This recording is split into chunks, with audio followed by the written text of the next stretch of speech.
আসসালামু আলাইকুম বন্ধুরা, কেমন আছেন সবাই? আমি আলহামদুলিল্লাহ অনেক ভালো আছি। আশা করছি আপনারা অনেক ভালো আছেন। আমি আপনাদের সামনে আজকে নিয়ে আসলাম একটি দেশি মুরগি রান্না করব। একটু ঝোলঝোল করে রান্না করব, কারণ চালের আটা কুটি বানাবো, সেজন্য একটু ঝোলঝোল করে রান্না করব। আসুন, দিয়ে দিলাম তেল। বিসমিল্লাহ। একটু পেঁয়াজ কুচি, একটু ভেজে নিব।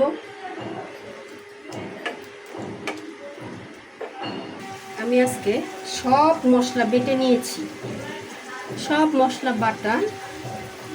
আজকে আমি বাটা মশলা দিয়ে রান্না করব, তাহলে একটু ঝোলটা আঠা আঠা হবে, একটু গাঢ় হবে, খেতে ভালো লাগবে রুটি দিয়ে। আর মশলা বেটে না নিলে ঝোলটা পাতলা হয়। এখন এখানে আমি দিয়ে দিচ্ছি আদা রসুন বাটা। বিসমিল্লাহ।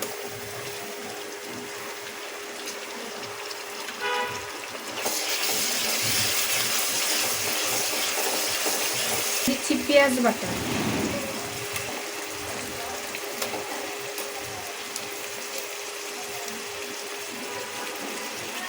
এবারে মশলা বেটে নিলে তরকারির স্বাদও ভালো হয়, আবার তরকারিটা একটু গাঢ় হয়। আর আস্তে আস্তে মশলা, গুঁড়া মশলা দিয়ে রান্না করলে তরকারিটা পাতলা হয়। একে একে সব মশলা দিয়ে দিচ্ছি গরম মশলা, ধনিয়া, ভাজা জিরা, কাঁচা জিরা,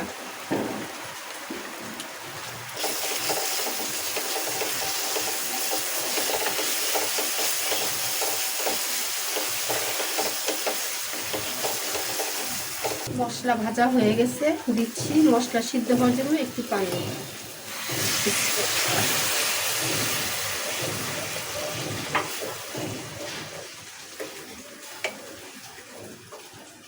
এখন দিব মরিচের বাটা, হলুদ বাটা,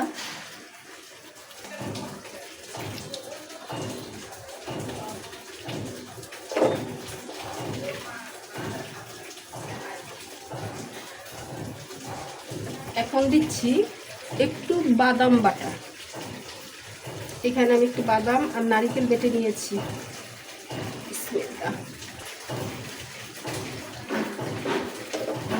মশলাগুলি ভালোভাবে একটু কষিয়ে নিব, কিছু সময় কষিয়ে নিব।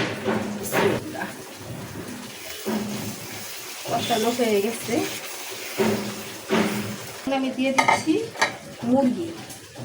গ্রাম থেকে মুরগিটা এনেছে আমার আপু, নিজে এই মুরগিটা পালছে। ওনার খুপের মুরগি নিয়ে এসছে আমার জন্য।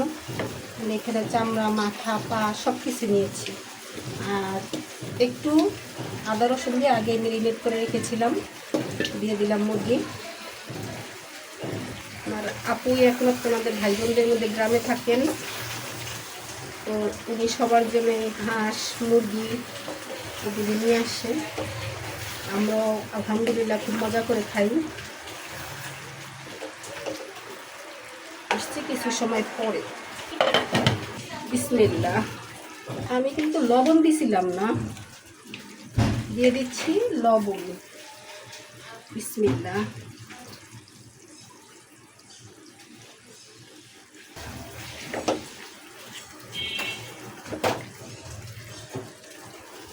আলহামদুলিল্লাহ কষানো হয়ে গেছে। এখন দিব ঝোল।